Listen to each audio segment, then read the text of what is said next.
À Belmont-de-la-Loire, les apos résonnent en chœur dans l'atelier Connaître et protéger la nature proposé par la Maisonnée.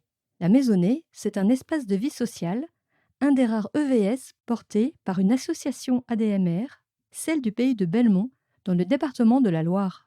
Elle occupe une salariée à mi-temps, Elisabeth Sauton, la coordinatrice du lieu. C'est une structure dans laquelle, des gens peuvent venir, faire des activités, mais c'est avant tout un lieu de rencontre, un lieu d'échange où les personnes qui viennent peuvent exprimer des idées, des projets et nous sommes là pour les accueillir et éventuellement les aider à mettre en œuvre leurs projets s'ils ont un intérêt pour les habitants du village ou pour, une action sur le territoire. Le point de départ de l'initiative remonte à 2001, date à laquelle l'atelier Récréaève est mis en place pour permettre à des femmes isolées de se rencontrer autour d'ateliers de loisirs créatifs.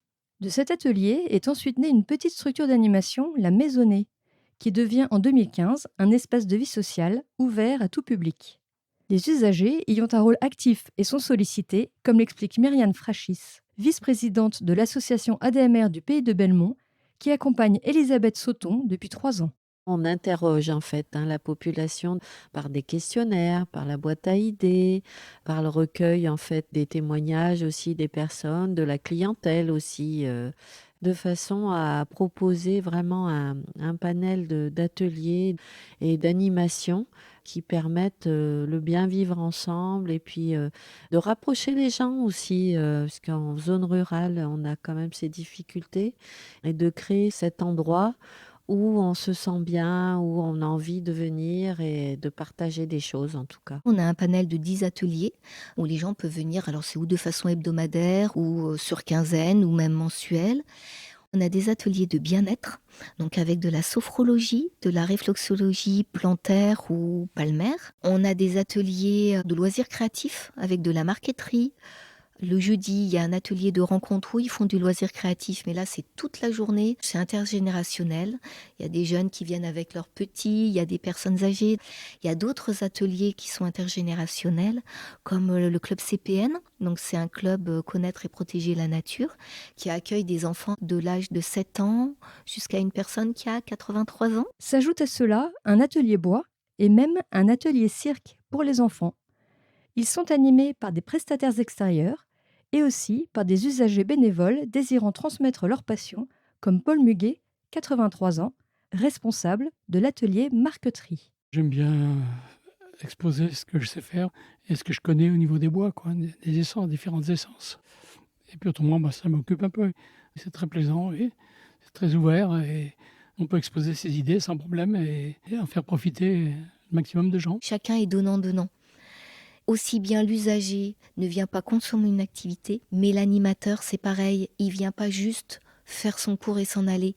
Il va avoir le souci du bien-être de la personne au-delà de son atelier, même quand celui-là est fini. Il y a toujours des liens qui se créent. Ce que confirme Isabelle Darmé, animatrice de l'atelier réflexologie. Le lien naît petit à petit et ça recrée une dynamique dans l'idée de s'inviter, se donner des pistes de quoi faire le week-end, de savoir ce qui se passe dans les quartiers. Ça, c'est une carrière pour faire des trous dans la technique du froissartage, pour permettre après de faire la technique de tenon et mortaise et assembler les bois ensemble. La Maisonnée est financée à 60% par la CAF. Le reste du financement est assuré par des partenariats avec la MSA, la Mutuelle sociale agricole, des subventions des communes des territoires concernés et d'une part d'autofinancement. Ainsi, la Maisonnée organise le repas annuel de l'ADMR et le marché de Noël de Belmont-de-la-Loire. Car la Maisonnée a pour objectif d'être accessible à tout le monde, comme l'explique Myriane Frachis. On essaye de faire accéder à des personnes ayant peu de moyens à peut-être des ateliers ou des animations qu'ils ne pourraient pas s'autoriser si ce n'était par la somme modique qui est demandée pour accéder à ces ateliers en tout cas. Les ateliers sont donc proposés à très bas prix, entre 3 et 6 euros.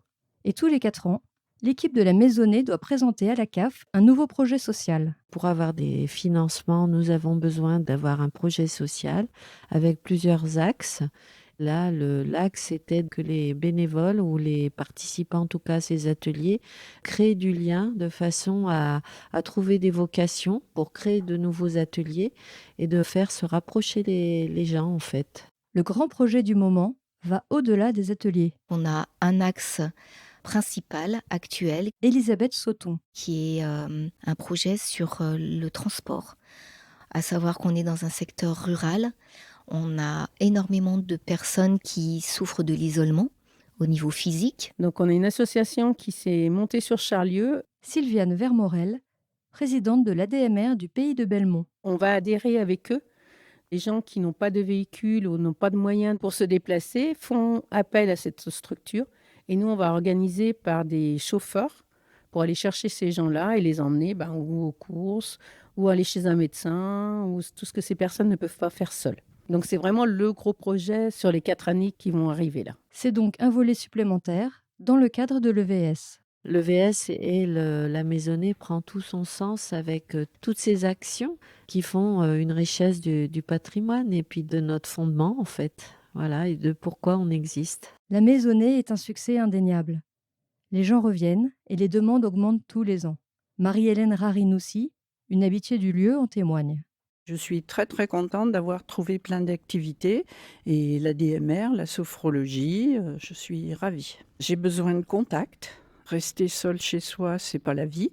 Avoir des contacts, différentes relations, donc ça m'apporte beaucoup dans mon quotidien. Alors, mission accomplie ? Elisabeth Sauton. Notre mission, à la base, c'est vraiment de permettre aux gens de se rencontrer, d'échanger. C'est la vie dans les petits villages qui se perd parfois parce que les écoles ferment, parce que les commerces ferment, et de permettre que les habitants continuent à avoir du lien, créer de la solidarité entre eux. C'est le plus beau des challenges qu'on puisse avoir. Et pour Sylviane Vermorel, l'objectif est atteint. On voit que des personnes qui étaient isolées, du coup, avec notre aide, peuvent des fois ressortir, créer des liens avec des fois d'autres personnes qui y a longtemps qu'elles ne se sont pas vues ou autres. Et ça, par le transport, par nos aides, elles peuvent se retrouver. Et c'est une suite à mon métier qui était d'être soignante. Donc aider les autres, et c'est une bonne continuité. Quand on voit qu'ils tissent des liens avec des gens qui deviennent amis et qu'en dehors de nos ateliers, ils font des choses ensemble, des sorties ensemble et qu'ils se voient en dehors, ça c'est gratifiant.